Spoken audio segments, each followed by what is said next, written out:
So we're here at SES San Jose. I'm with Dana Todd, who is very well known in the industry. Hi, Dana. Hello, how are you? She is the CMO of NewsForce. Why don't you tell us in 30 seconds what NewsForce is all about? NewsForce is a platform for online visibility in the PR space. We have two products, one for organic search engine optimization of press releases, and the other is a paid placement network for PR, where we actually buy positions for your PR on major premium news sites. Cool. So obviously at a search engine strategies conference, we're talking about search. So why don't you tell us a little bit about how retailers can use PR to boost their SEO practice? So for retailers, they actually have probably the biggest possible, well, maybe not the biggest, sort of politics maybe, but retailer is perfectly matched for news because especially I'm a woman, and one of the ways I get fashion advice and know what's hot is by looking at what gets covered in editorial channels. So I'm going to be reading my Lucky magazine, I'm going to be looking at my Cosmo, I'm going to be looking to see what those trends are, and I'm going to be looking online and reading Daily Candy and things like that. So retailers should actually be looking very closely at PR and making sure that they're hitting that channel as hard as they can in an ongoing fashion. So if you're looking at driving sales around an individual product or a massive product, you can actually create, little trending stories around particular items and start creating uses for it. So let's say it's you shouldn't have to be told that it's a hot item. You can actually create a hot item with luck and a little bit of savvy and moxie. You can actually create a hot item and start hitting the news with it. Another way would be to tie it to another type of campaign, either tie it to a nonprofit or a human interest story. We've seen in many cases, like let's say that it's a healthcare item, so you can actually tie it to a health, like let's say you have diabetes and you're trying to sell a health monitor. So there's a lot of attention right now about diabetes, and so there's a constant need for information there about diabetes. So creating content that can be deployed out there and then sort of a careful selling of the product very much makes sense. So you really kind of want to own a space. It's not just I want to be out there pushing product. PR is a different story, but it can ultimately have an even bigger payoff than a direct advertising sort of engagement. Right. So something that we hear a lot about right now is the recession, the big R word. Yeah. So a retailer can super benefit from PR in this space. 10 things that can save you money when going back to school. Exactly. Right. So how would they actually use a press release and optimize that press release to take advantage of this? So there are some very specific things. So I don't want everybody to focus just on one individual press release because ultimately it should be a series of press releases or a series of announcement and articles. So you should be multi-pronged.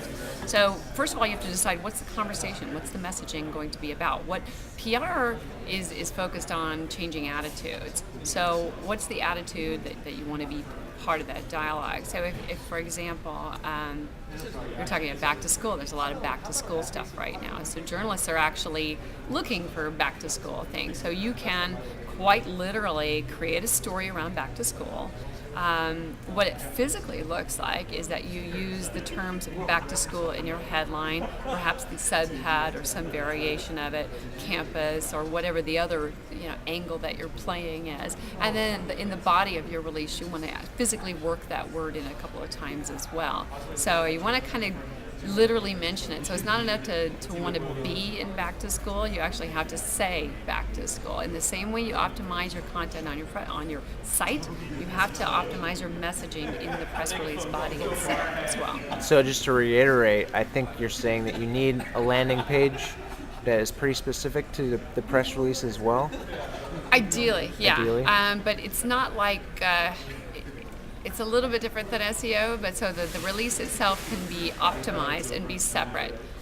You should probably keep a copy of it on your site and maybe even a slightly different version than you send out through the wire services so that you don't have duplicate content. But you want to sell a lot of different stories. So let's go back to our back to school example. I've got young men's clothes. Let's say I've got preteens. So preteens have a very different sort of angle. If you're going to school for the first time in 7th grade, that's a very different story than going to school for the first time in 9th or 10th. When you're in high school, it's a different emotional thing. So you may want to, for your preteens, create a whole story, a dialogue around how to prepare these tweens to go from childhood to this middle space, and what that's like, both on an emotional level and how they can literally, assuage their fears through wearing the correct uniform that's a little bit more adult, but not all the way, but there's something specific to tweens. What that does then, and how it helps a retailer differentiate, is the shopping engines do, unfortunately, they commoditize, and it starts making people look for the lowest possible price for things.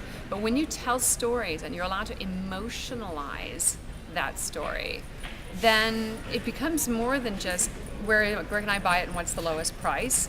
It's which store has that story, which store provides that emotional value to me. And PR is a much better conduit for those stories than a tiny text ad or even a banner ad in many ways. So. Okay. And the last question for you is, should a retailer be looking at the traditional press release and wire services, or something along the lines of a social media release?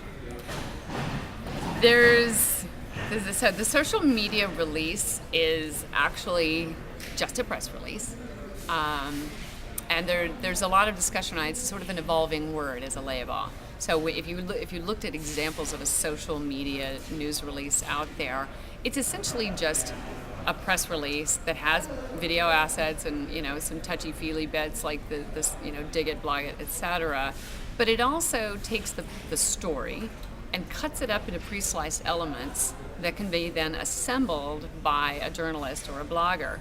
So in those respects, it is appropriate for dialoguing with a blogger or a journalist. It's not something a human being really wants to read because it doesn't tell that story. So even if you're doing that approach for your journalists, and they like it because they're not having to wade through all this, the story, because they're writing the story. But if you're doing a direct-to-consumer PR, so let's say you've got your engagement channel there, you write one version for them, you go ahead and write another story, and you put it out on the general wire, and that's where you tell your actual story. Great. So where can people get more information about PR and stuff like that? I'm assuming that your company has some tips and maybe a blog. We do, maybe? but I'm so embarrassed. We just launched our new website, and I haven't put all the resources up yet. So right now, it's just much more product focused. Well, Lee Oden, I have to give him mucho props, and also Greg Jarbo, who's one of our founders, have an awful lot of information on their respective websites. So Lee, I believe, is toprankblog.com, and he covers the gamut. There's another guy named Brian Solis, Solis, and he's actually one of the crew from Shift and the others who are pushing the PR 2.0 and the social media template and creating some pretty interesting dialogues around what's happening next in PR. Cool. Well, thanks for chatting with us today, and hopefully some retailers can grab some great information on how to use PR to more effectively boost their SEO and their business in general. Thanks very much.